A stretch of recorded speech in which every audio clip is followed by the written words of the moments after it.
दिल्ली में आज कांग्रेस के नेता गुलाम नबी आजाद पर हमले करने में लगे रहे, इसलिए वो शराब घोटाले पर केजरीवाल को घेर नहीं पाए। लेकिन केजरीवाल ने आज अपना काम कर लिया। दिल्ली असेंबली का स्पेशल सेशन बुलाया, प्रधानमंत्री नरेंद्र मोदी को राज्य सरकारों का सीरियल किलर बताया। दिल्ली में मुद्दा शराब घोटाले का है।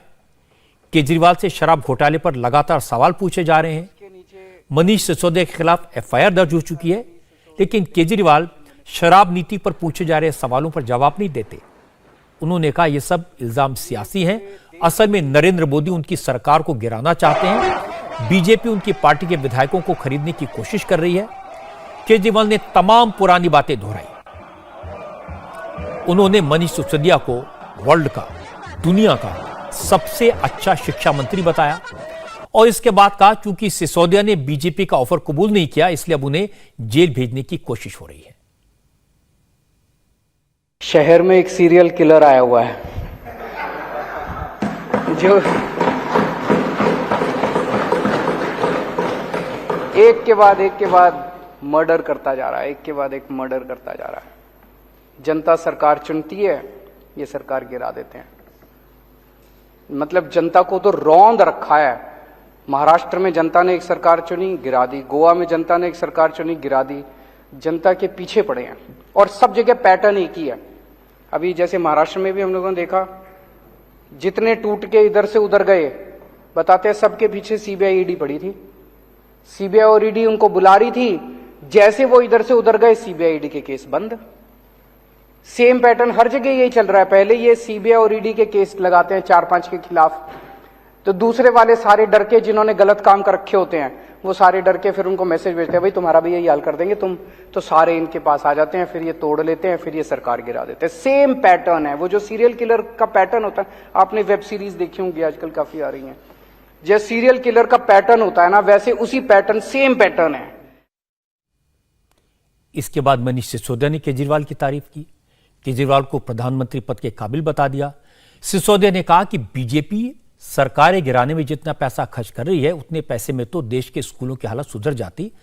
अगर केजरीवाल प्राइम मिनिस्टर होते तो किसी शिक्षा मंत्री के साथ ऐसा सलूक न करते जैसा नरेंद्र मोदी कर रहे हैं। एक सीरियल किलर की तरह चुनी हुई सरकारों को मारने में जितनी ऊर्जा और जितनी मेहनत तुम लगाते हो, उससे कम मेहनत में स्कूल बन जाते हैं।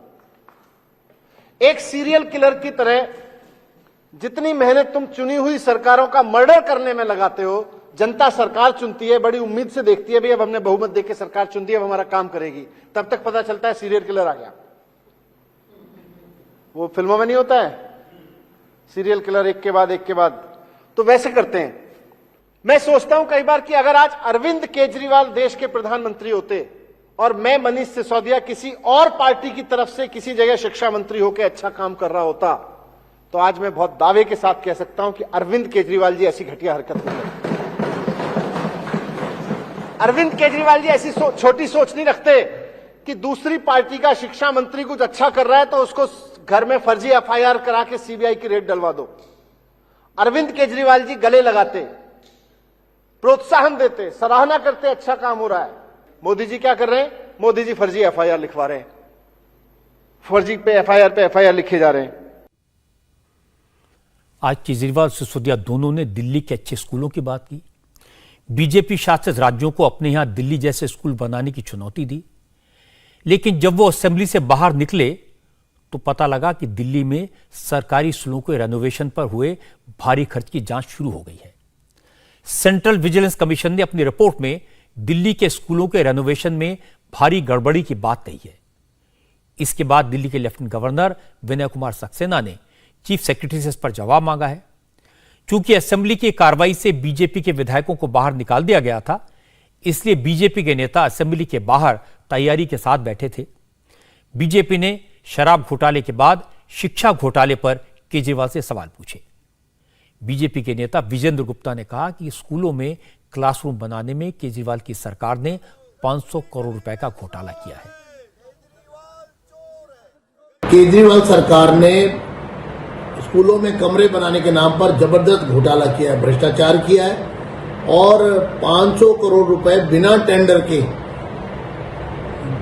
जो कमरों की संख्या बढ़ाकर और कमरों की स्पेसिफिकेशन चेंज करके जो पेमेंट की गई है वो एक बड़ा घोटाला हुआ है।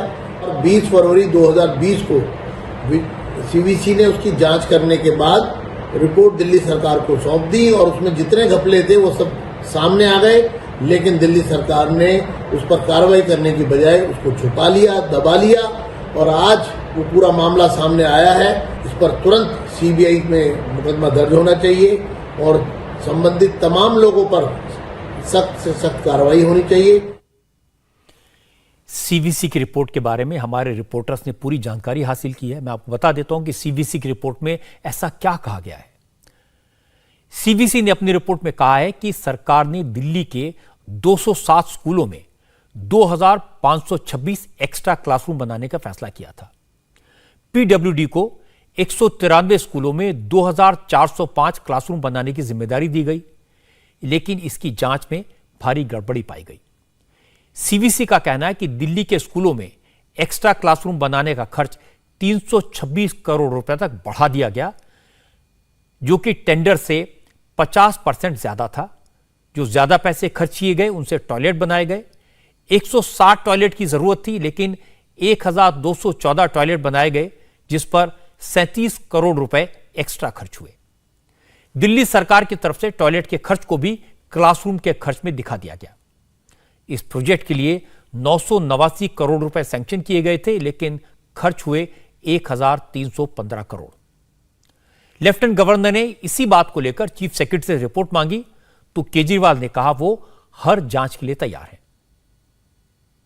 सारी जांच करवाएं, सब जांच करवाएं।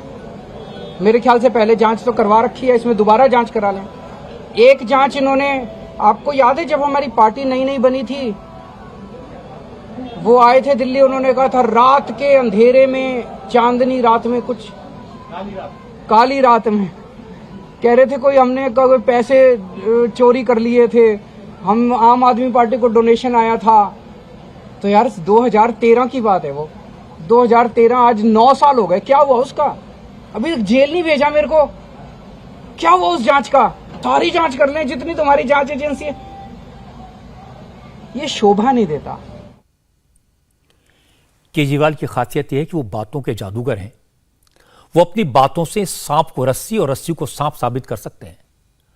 बात बनाने के खेल में वो बीजेपी को मात दे सकते हैं। इस बात के कोई सबूत नहीं है कि किसी ने मनीष सिसोदिया को सीएम बनने का ऑफर दिया था।